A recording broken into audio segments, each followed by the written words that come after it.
Complaint ಯಾರು ಕೊಟ್ಟಿದ್ದೀರಾ? Commissioner ಭೇಟಿ ಮಾಡಿದ್ದೀರಾ? ಯಾರು ಕಂಪ್ಲೇಂಟ್ ಕೊಟ್ಟಿದ್ದೀರಾ? ಹಾಂ, ನಾವು ಕಮಿಷನರ್ ಅವ್ರನ್ನ ಭೇಟಿಯಾಗಿ ಬಂದ್ವಿ, ಆದರೆ ಕಮಿಷನರ್ ಸರ್ ಹೊರಟ್ಬಿಟ್ರು. ಸೊ ಅದಕ್ಕೆ ಅಡಿಷ್ನಲ್ ಕಮಿಷನರ್ ಈಸ್ಟ್ ಅವರು ರಮನ್ ಗುಪ್ತಾ ಅವ್ರನ್ನ ಭೇಟಿಯಾಗಿದ್ವಿ. ಅವರಿಗೆ ನಮಗೇನಾಯಿತು ಅಂತೆಲ್ಲ ಎಕ್ಸ್ಪ್ಲೇನ್ ಮಾಡಿ ಅವರಿಗೆ ಕಂಪ್ಲೇಂಟನ್ನು ಕೊಟ್ಟಾಗಿದ್ವಿ. ಏನು ಹೇಳಿದ್ರು? ನಾವು ಕಂಪ್ಲೇಂಟ್ ತೊಗೊಂಡಿದ್ದೀವಿ, ಈಗ ಆದಷ್ಟು ಬೇಗ FIR ಹಾಕ್ತೀವಿ. FIR ಹಾಕಿಬಿಟ್ಟು ಯಾರ್ಯಾರು ನಿಮಗೆ ತೊಂದರೆ ಮಾಡಿದರೆ ಅವ್ರ ಮೇಲೆ ಕ್ರಮ ಕೈಗೊಳ್ತೀವಿ ಅಂತ ಹೇಳಿ. ಏಪ್ರಿಲ್ 2ನೇ ತಾರೀಕು ಇನ್ಸಿಡೆಂಟ್ ಆಗುತ್ತೆ, ಇಲ್ಲೇ ತನಕ ಸೈಲೆಂಟ್ ಆಗಿದೆ ಅದು. ಸೊ ಏಪ್ರಿಲ್ 2ನೇ ತಾರೀಕಿಗೆ ಆದಾಗ ಹರ್ಷಿಕಾ ಅವರು ಇಮಿಡಿಯೇಟ್ ಹೋಗಿ ಕಂಪ್ಲೇಂಟ್ ಕೊಡೋಣ ಅಂತ ಹೇಳಿದ್ರು. ನಾನೇ ಅವ್ರಿಗೆ ಹೇಳಿದೆ, ಬೇಡ, ಈ ಎಲೆಕ್ಷನ್ ಸಮಯದಲ್ಲಿ ಅದು ಬೇರೆ ಬೇರೆ ರೂಪಗಳನ್ನು ತಗೊಳುತ್ತೆ, ಬೇಡ ಅಂತ ಹೇಳಿದ್ದೆ. ಹಾಗೇ ಇಷ್ಟು ದಿವಸ ಆಯಿತು. ನಿನ್ನೆ ನನಗೆ ಒಂದು ಕೈ ಗಾಯ ಆಗಿದ್ದನ್ನು ನೋಡಿ ಪುನಃ ಇಂಜೆಕ್ಷನ್ ಹೋಗಿ ತಗೊಳ್ಳೋಣ ಅಂತ ಹಾಸ್ಪಿಟ್ಲ್ಗೆ ಹೋದಾಗ ಆ ನೋವು, ಆ ಮಧ್ಯದಲ್ಲಿ ಆ ಬೇಜಾರಿನ ಮಧ್ಯದಲ್ಲಿ ಅವರು ಪೋಸ್ಟ್ ಹಾಕ್ಬಿಟ್ಟಿದ್ದಾರೆ. ಸೊ ನೀವು ಇಡೀ ಪೋಸ್ಟಲ್ಲಿ ಬೆಂಗಳೂರು ಲಾ ಆ್ಯಂಡ್ ಆರ್ಡರ್ ಬಗ್ಗೆ ಎಲ್ಲ ಉತ್ತರ ಬರೀತೀರಿ. 112 ಒಂದು ಫೋನ್ ಮಾಡಿದರೆ ನೀವು ಇದ್ದ ಕಡೆನೇ 4 ಮಿನಿಟ್ಸಲ್ಲಿ ಸ್ಪಾಟಲ್ಲಿ ತಕ್ಷಣಕ್ಕೆ ಸ್ಪಾಟಲ್ಲೇ ಆ್ಯಕ್ಷನ್ ಆಗಿರೋದು. ಇಡೀ ಸಿಟಿಯಲ್ಲಿ ಲಾ ಆ್ಯಂಡ್ ಆರ್ಡರ್ ಬಗ್ಗೆ ಮಾತಾಡೋರು ಅಟ್ಲೀಸ್ಟ್ 112 ಫೋನ್ ಮಾಡಿದ್ರೆ ಇಮಿಡಿಯೇಟ್ ಆ್ಯಕ್ಷನ್ ಆಗಿರೋದು. ಇಷ್ಟು ಡಿಲೇ ಅಂದರೆ ನೀವು ಎಷ್ಟೆಲ್ಲ ಬರೋದು ನೋಡಿದರೆ ಸೈಲೆನ್ಸನ್ನು ಯಾರೋ ಬಳಸ್ಕೊಂಡಿದ್ದಾರೆ.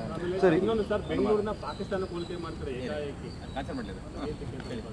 112 ಯಾಕೆ ಫೋನ್ ಮಾಡಲಿಲ್ಲ? ಮುಗಿಸ್ಕೊಳ್ತೀವಿ. ಮೊದಲನೇದಾಗಿ ನಾವು ಲಾ ಆ್ಯಂಡ್ ಆರ್ಡರ್ ಬಗ್ಗೆ ಎಲ್ಲೂ ಮಾತಾಡಿಲ್ಲ. ನಾವು ನಮಗಾಗಿರೋ ತೊಂದರೆಗಳನ್ನು ಮೆನ್ಷನ್ ಮಾಡಿದ್ದೀವಿ ಹೊರತು ಲಾ ಆ್ಯಂಡ್ ಆರ್ಡರ್ ಬಗ್ಗೆ ನಾವು ಮಾತಾಡಿಲ್ಲ, ಆಯಿತಾ?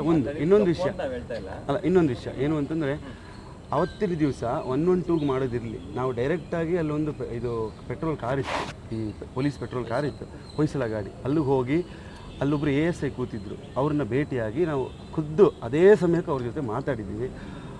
ಅವರು ನಮಗೆ ಬೇಕಾಗಿರೋ ಥರ ಉತ್ತರಗಳನ್ನು ಕೊಟ್ಟಿಲ್ಲ, ಹಾಗೆ ಅಷ್ಟು ಇಂಟ್ರೆಸ್ಟನ್ನು ಅವ್ರು ತೊಗೊಂಡಿಲ್ಲ. ಸೊ ಅದಕ್ಕೆ ನಾವು ಪರವಾಗಿಲ್ಲ ಬಿಡಿ, ಸದ್ಯಕ್ಕೆ ಬೇಡ ಅಂತ ಯೋಚನೆ ಮಾಡಿ ಬಿಟ್ಟಿದ್ವಿ. ಲೋಕಲ್ ಪೊಲೀಸ್ ಸ್ಟೇಷನ್ಗೆ ಒಂದು ರಿಟರ್ನ್ ಕಂಪ್ಲೇಂಟ್ ಕೊಟ್ಬಿಟ್ಟಿದ್ರೆ ನಿಮ್ಮನ್ನು ರಿಜೆಕ್ಟ್ ಮಾಡೋ ಮಾತೇ ಬರ್ತಿರ್ಲಿಲ್ಲ. ಅವಾಗ ಪೊಲೀಸರು ಆಕ್ಷನ್ ಆಗ್ತಾ ಇದೆ. 100% ಮಾತಾಡ್ಬೋದಿತ್ತು. 100% ಇವನೇ ಕಂಪ್ಲೇಂಟ್ ನೆಗ್ಲೆಕ್ಟ್ ಅಂತ 100% ಸರ್. ಕೂಡ ಕೆಲಸನೇ ಮಾಡಲಿಲ್ಲ. ಸೊ 100% ಅದೇ ನಾನು ನಿಮ್ಗೆ ಹೇಳಿರೋದು, ಕಂಪ್ಲೇಂಟ್ ನಾವು ಕೊಟ್ಟಿಲ್ಲ. ಯಾಕೆಂತಂದರೆ ಆವತ್ತಿನ ಪರಿಸ್ಥಿತಿಯಲ್ಲಿ ನಾವು ಕಂಪ್ಲೇಂಟ್ ಕೊಡೋದು ಬೇಡ ಅಂತಲೇ ಡಿಸೈಡ್ ಮಾಡಿದ್ವಿ. ಯಾಕೆಂತಂದರೆ ನಾನು ನಿಮ್ಗೆ ಹೇಳಿದಂಗೆ ಎಲೆಕ್ಷನ್ ಸಮಯದಲ್ಲಿ ಸುಮ್ಮನೆ ಬೇರೆ ಬೇರೆ ರೂಪಗಳನ್ನು ಈಗ ನೀವು ಪ್ರಶ್ನೆ ಕೇಳ್ತಾ ಇದ್ದೀರಾ, ಇದೇ ರೀತಿಯಲ್ಲಿ ಬೇರೆ ಬೇರೆ ರೂಪಗಳನ್ನು ಪಡ್ಕೊಳ್ಳುತ್ತೆ ಅನ್ನೋ ಒಂದು ಕಾರಣಕ್ಕೆ ನಾವು ಕಂಪ್ಲೇಂಟನ್ನು ಕೊಟ್ಟಿರಲಿಲ್ಲ. ನಿನ್ನೆ ಇವರು ಪೋಸ್ಟ್ ಹಾಕಿದ ನಂತರ ಕೂಡ ನಾವು ಕಂಪ್ಲೇಂಟ್ ಕೊಡೋ ವಿಷಯದಲ್ಲಿ ಕಂಪ್ಲೇಂಟ್ ಕೊಡಬೇಕು ಅಂತ ಪೋಸ್ಟ್ ಹಾಕಿದ್ದಲ್ಲ, ಇವರು ಬೇಜಾರು ಪಟ್ಕೊಂಡು ಪೋಸ್ಟನ್ನು ಹಾಕಿದ್ದು. ಆ್ಯಂಡ್ ಪೋಸ್ಟ್ ಹಾಕಿದ ಮೇಲೆ ಎಲ್ಲರೂ ಕೂಡ ಫೋನ್ ಮಾಡಿ, ನೀವು ಈ ಥರ ಒಂದು ಪೋಸ್ಟನ್ನು ಹಾಕಾದ್ಮೇಲೆ ನೀವು ಕಂಪ್ಲೇಂಟ್ ಕೊಡದಿದ್ದರೆ ತುಂಬ ನಿಮ್ಮ ಕಡೆಯಿಂದ ತಪ್ಪಾಗುತ್ತೆ, ನೀವು ಸಮಾಜದಲ್ಲಿ ಜವಾಬ್ದಾರಿಯುತ ಪ್ರಜೆಗಳಾಗಿ ನೀವು ಕಂಪ್ಲೇಂಟ್ ಕೊಡಬೇಕು ಅಂತ ಹೇಳಿದ್ದಕ್ಕೆ ನಾವು ಬಂದು ಕಂಪ್ಲೇಂಟ್. ಎಲೆಕ್ಷನ್ ಟೈಮಲ್ಲಿ ತಪ್ಪು ಅರ್ಥಗಳಾಗುತ್ತೆ ಅಂತ ತಡವಾಗಿ ಕಂಪ್ಲೇಂಟ್ ಕೊಟ್ಟದ್ದು ಇನ್ನೂ ಬೇರೆ ಬೇರೆ ಅರ್ಥನೇ ಬರ್ತದೆ. 100% ಕೊಟ್ಟಿದ್ರೆ ತಪ್ಪಾಗಿ ಅರ್ಥ ಆಯ್ತು, ನೀವು ಅರ್ಥ ಮಾಡ್ಕೊತೀರಿ. ಲೇಟಾಗಿ ಕೊಟ್ಟದ್ದು ಇನ್ನೂ ಬೇರೆ ಬೇರೆ ಅರ್ಥಗಳು ಕೊಡ್ತಾರೆ. 100% ಇದನ್ನು ನಾನು ಒಪ್ಕೋತೀನಿ. ದ್ಯಾಟ್ ನಾವು ಆವಾಗ ಕೊಟ್ಟಿದ್ರು ಈ ಥರ ಪ್ರಶ್ನೆಗಳು ಬಂದಿರೋದು, ಇವಾಗ ಅದು ಇನ್ನೂ ಸ್ವಲ್ಪ ಜಾಸ್ತಿನೇ ಬರ್ತಾ ಇದೆ.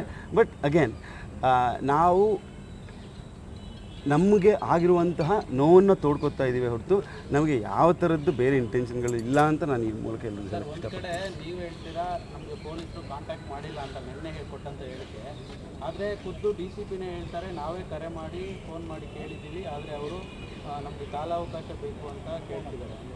ನೀವು ನಿನ್ನೆ ಅವರು ಕರೆನೇ ಮಾಡಿಲ್ಲ, ಪೊಲೀಸರು ನಮ್ಮನ್ನು ಸಂಪರ್ಕ ಮಾಡಿಲ್ಲ ಅಂತ ನಿನ್ನೆ ಹೇಳಿದ್ರು. ಯಾರು ಹೇಳಿದ್ದು ಸರ್? ನಾನು ನಿನ್ನೆ ನಾನು ಸ್ಟೇಟ್ಮೆಂಟ್ ಕೊಟ್ಟಿದ್ದು ಸರ್. ನಾನು ಮಾತಾಡ್ತೀನಿ.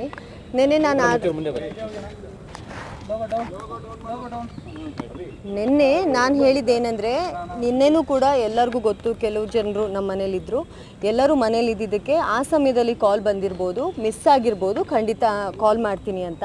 ಅವ್ರಿಗೆ ಆಲ್ರೆಡಿ ಕಾಲ್ ಮಾಡಿ ಮೇಡಮ್ ACP ಮೇಡಮ್ ಜೊತೆ ನಾವು ನಿನ್ನೆಯಿಂದನೇ ಟಚಲ್ಲಿದ್ದೀವಿ.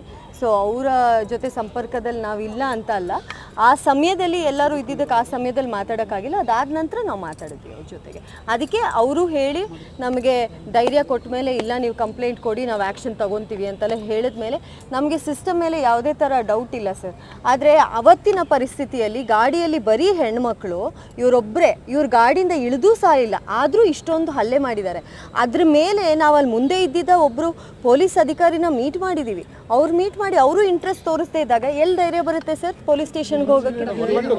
ಸೊ ಬೆಂಗಳೂರಿನಲ್ಲಿ ಕನ್ನಡಿಗರ ಬದುಕೋದೇ ಕಷ್ಟ ಆಗುತ್ತೆ. ಪಾಕಿಸ್ತಾನದ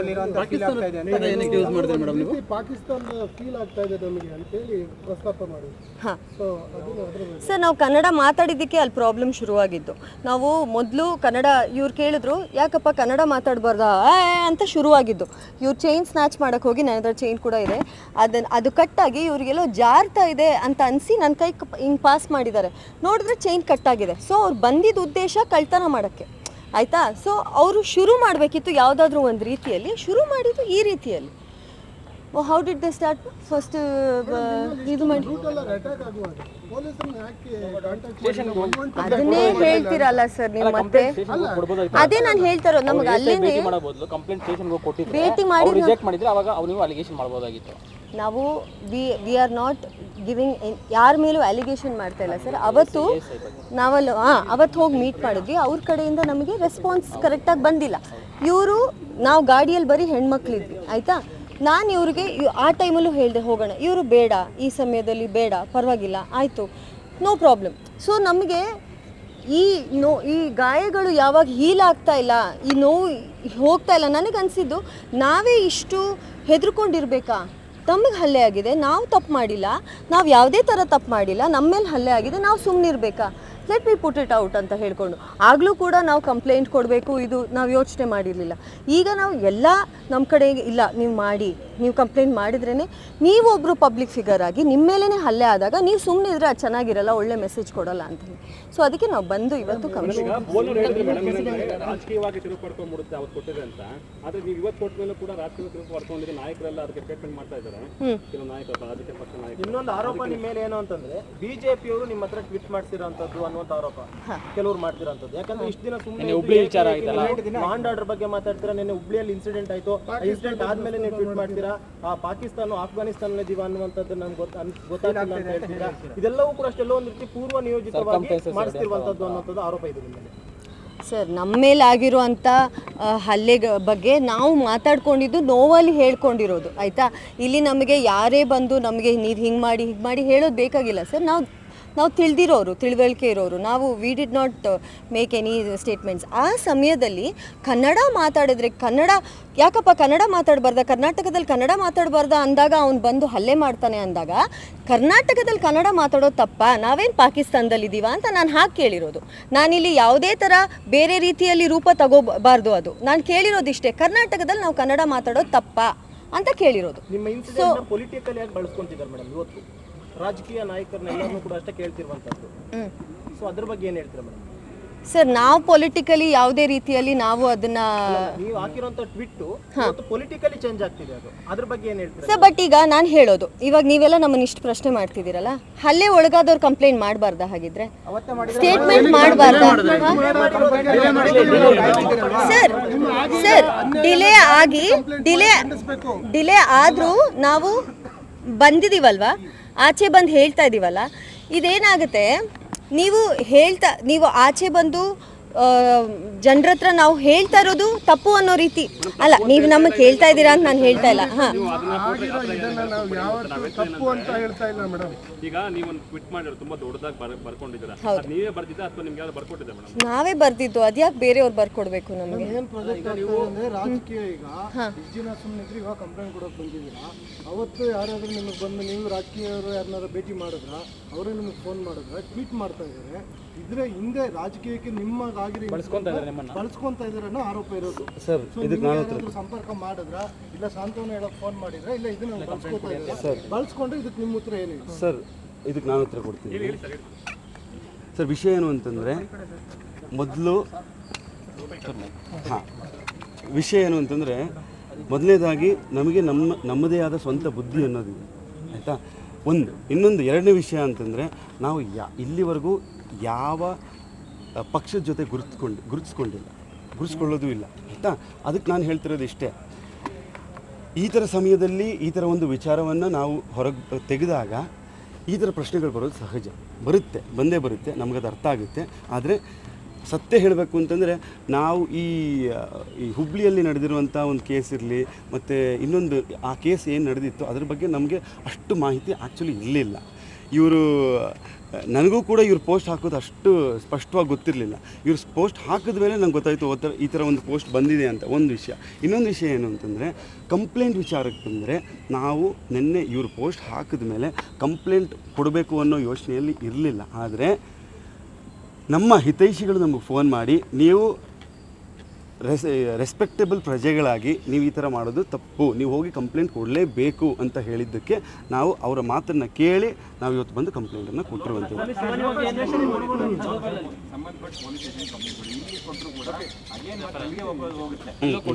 ಸರ್ ಇವತ್ತು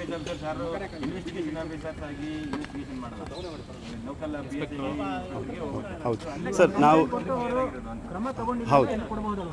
ಹೌದು ಸರ್, ಏನಾಯಿತು ಅಂತಂದರೆ ನಾವು ACP ಗೀತಾ ಅವ್ರ ಜೊತೆ ಮಾತಾಡ್ತಾ ಇದ್ವಿ.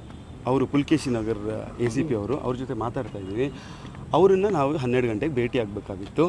ಅದೇನಾಯಿತು ಅಂತಂದರೆ ಇವತ್ತಲ್ಲಿ ಯಾವುದೋ ಪ್ರೊಟೆಸ್ಟ್ ನಡೀತಾ ಇದೆ ಅಂತ ಅವರು 2:15 ಬರೋಕ್ಕೆ ಹೇಳಿದ್ರು ನಮಗೆ. ಸೊ ಅದಕ್ಕೆ ನಾವು ಏನು ಯೋಚನೆ ಮಾಡಿದ್ವಿ ಅಂತಂದರೆ ಇಲ್ಲಿ ಬಂದು ಸರ್ರನ್ನು ಭೇಟಿಯಾಗಿ ಹೋಗಿ ಅವ್ರ ಜೊತೆ ಕೂತ್ಕೊಂಡು ಮಾತಾಡಿ ಅಲ್ಲಿ ಫಾರ್ಮಲ್ ಆಗಿ ಎಲ್ಲ ಮುಗಿಸ್ಕೊಳ್ಳೋಣ ಅಂತ ಯೋಚನೆ ಮಾಡಿ ಅಷ್ಟೇ. ಸರ್ ನಾನು ಹೇಳ್ತೀನಿ ಸರ್, ಇದಕ್ಕೆ ಉತ್ತರ ನಾನು ಕೊಡ್ತೀನಿ. ಮೊದಲನೇದಾಗಿ ಇದು ನಮಗೆ ಮೊದಲನೇ ಬಾರಿ ಆಗ್ತಾ ಇರುವಂತಹ ಈ ಥರ ಒಂದು ಇನ್ಸಿಡೆಂಟ್ ಅಲ್ಲ. ಸುಮಾರು ಜಾಗದಲ್ಲಿ ಕರ್ನಾಟಕದಲ್ಲೇ ಕೆಲವು ಏರಿಯಾಗಳಲ್ಲಿ ನಾವೇ 2 ಸತಿ ಯೋಚನೆ ಮಾಡಿ ಹೋಗುವಂಥ ಪರಿಸ್ಥಿತಿ ಬಂದಿರುವಂಥದ್ದು. ಇದು ನಾನು ಎಕ್ಸ್ಪೀರಿಯೆನ್ಸ್ ಮಾಡಿದ್ದೀನಿ, ನನ್ನ ಗೆಳೆಯರು ಎಕ್ಸ್ಪೀರಿಯೆನ್ಸ್ ಮಾಡಿದ್ದಾರೆ, ನಮ್ಮ ಸಂಸಾರದವರು ಎಕ್ಸ್ಪೀರಿಯೆನ್ಸ್ ಮಾಡಿದ್ದಾರೆ. ಕೆಲವೊಂದು ಏರಿಯಾಗಳಿಗೆ ನೀವು ನಿಮ್ಮ ಗೆಳೆಯರು ಕೂಡ ಎಕ್ಸ್ಪೀರಿಯೆನ್ಸ್ ಮಾಡಿರ್ತಾರೆ. ಏನು ಅಂತಂದರೆ ಆ ಏರಿಯಾಗೆ ಬೇಡಪ್ಪ, ಯಾಕಲ್ಲಿಗೆ ಅನ್ನೋ ಒಂದು ಪರಿಸ್ಥಿತಿ ಬಂದಿದೆ. ಅವ್ರದ್ದೇ ಒಂದು ಸ್ವಂತ ಗೌರ್ಮೆಂಟ್ ಥರನೋ ಅವ್ರದ್ದೇ ಒಂದು ಸ್ವಂತ ಒಂದು ಏರಿಯಾ ಅನ್ನೋ ಥರದಲ್ಲಿ ನಡೆಸ್ತಾ ಇರುವಂಥದ್ದನ್ನು ನಾವು ನೋಡ್ತಾ ಇದ್ದೇವೆ. ಅದು ತಪ್ಪು ಸರ್, ಅದು ಆಗಬಾರ್ದು. ಯಾಕೆಂತಂದರೆ ಕರ್ನಾಟಕದಲ್ಲಿ ನಾವೆಲ್ಲ ಒಂದೇ. ನಾವೆಲ್ಲ ಯಾವ ಏರಿಯಾಕ್ಕೆ ಹೋಗುವಾಗಲೂ ಕೂಡ 2 ಸಲ ಯೋಚನೆ ಮಾಡಿ ಹೋಗುವಂಥ ಪರಿಸ್ಥಿತಿ ಬರಬಾರ್ದು. ಯಾಕೆಂತಂದರೆ ಬೆಂಗಳೂರು ಸೇಫ್ ಸಿಟಿ, ಕರ್ನಾಟಕ ನಮ್ಮದು ಅಷ್ಟು ಒಳ್ಳೆಯ ಹೆಸರನ್ನು ಪಡ್ಕೊಂಡಿರುವಂಥದ್ದು. ಈ ಥರ ಒಂದು ಹೆಣ್ಣುಮಕ್ಳು 2-3 ಜನ ಹೆಣ್ಣುಮಕ್ಕಳು ಅಥವಾ ಸಂಸಾರದವರು ಅಮ್ಮಂದಿರು ನಮ್ಮ ಜೊತೆ ಇದ್ದಾಗ ಯಾರೋ ಒಂದು 20 ಜನ ಬಂದು ಕೆಟ್ಟದಾಗಿ ಮಾತಾಡಿ ಅವ್ರ ಬಗ್ಗೆ ಕೆಟ್ಟದಾಗಿ ಕಾಮೆಂಟನ್ನು ಪಾಸ್ ಮಾಡಿದಾಗ ಯಾರಿಗೆ ಸರ್ ತಡ್ಕೊಳಕ್ಕಾಗಲ್ಲ ಸರ್, ಬೇಜಾರಾಗುತ್ತೆ. ಅಫ್ಕೋರ್ಸ್ ಹಂಗಿದ್ದಾಗ ಇದು ಪಾಕಿಸ್ತಾನನೋ ಭಾರತನ ಅಂತ ನಾವು ಕೇಳ್ತೀವಿ.